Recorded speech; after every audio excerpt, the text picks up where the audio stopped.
Welcome back to another edition of GadgetLab Show. I am Michael Calore. I'm Christina Bonington. And Christina, you were somewhere very interesting and exciting this week. Yes, I was at the Apple event at the Yerba Buena Center here in San Francisco. You did actually get a chance to tell us all about the iPhone 5, and then you got a chance to touch it and experience it. So, what's it like?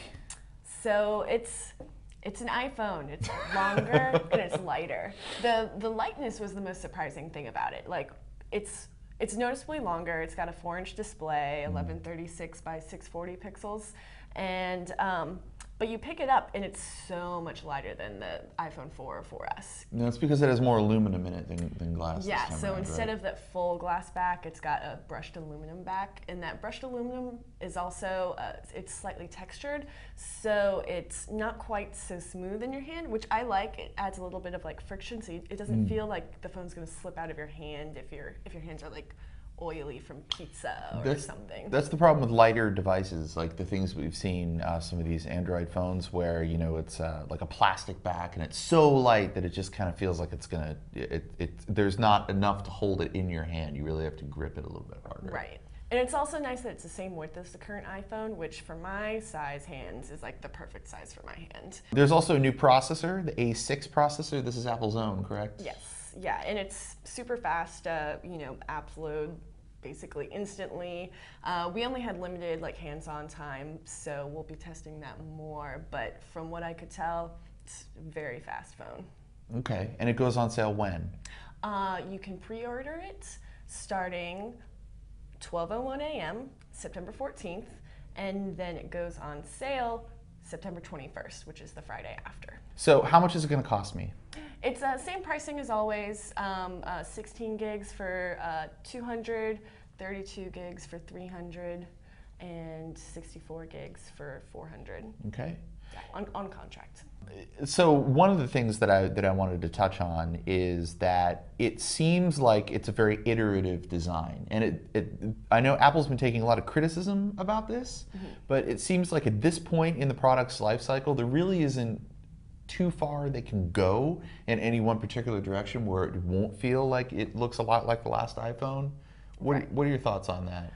So I mean, the fact that, you know, it's definitely iterative. It's just like kind of what we've seen before, but a little bit different. But it kind of, you know, the iPhone has its own identity, and I think that it's smart for Apple to kind of stick with that same identity.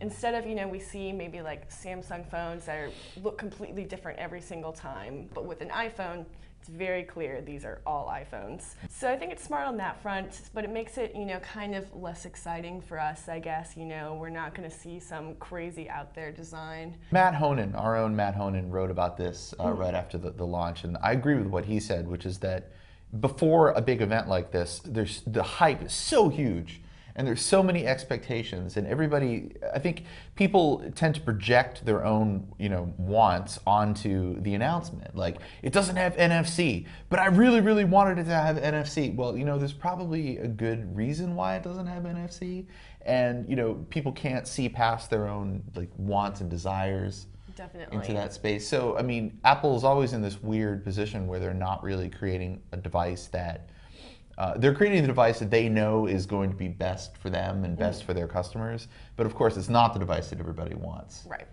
Yeah, and I know, and some of these other phones have come out, like the Lumia 920, have these fancy features like wireless charging and NFC, and they're not really fully implemented in the world yet. So I mean, even if you had it in the phone, you can't really take advantage of it everywhere you go. Yeah. And so I feel like Apple's not going to hop on the train with anything like that until it is something you can use everywhere you can go. Yeah, that's a good point. Those things are really successful in niche products, but yeah, for the mainstream, maybe not quite there. Yeah.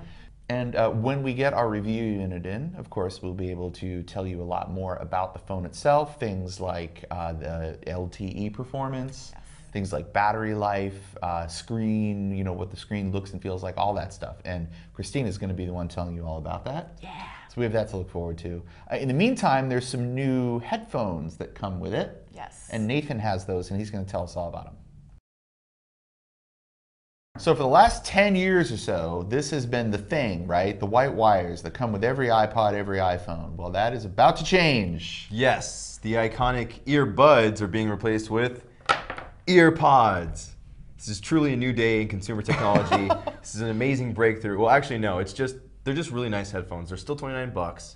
They fit much nicer in my ear. So they're actually they're sort great. of like a little bit in ear more so than on ear design. Yeah, Apple redesigned their headphones, the free ones you get with the iPhone and with the iPod, and can buy for $29 at the Apple Store. And it has this really slick shape that fits into your ear canal. It sounds way better. You can actually get some bass. Oh. It's not just a muddled, flat mess. A lot of detail. You can hear layers of sound. I was listening to a lot of different rock and jazz and hip hop, and it all sounded good. That's cool. These things are fantastic. So, like, I know a lot of the bass response and the high end especially has a lot to do with the seal that you get when you put it in your ear. So these actually form a sort of a seal. These actually have a seal. You don't get the suction that you'll get with a lot of in-ear headphones, and I'm cool with that. But there's a bunch of different ports built in around the headphones that allow air to travel through. That gives you a little kind of airflow chamber to get some bass. Sure. And a nicer mid-range too. Very cool. So those come with the iPhone 5 and the newly redesigned iPods. You got it. Right? And if you want to upgrade to them, you just go to the Apple Store and you spend $30. Yep. It's a fair price. Yeah. These are great. I mean, they sound as good as some $100 in-ear headphones that I've tried in the past. All right, well, I'm going to take your word for that because there's no way I'm putting those foul things in my ears after they've been in your ears. Try them No, out. Come on. no.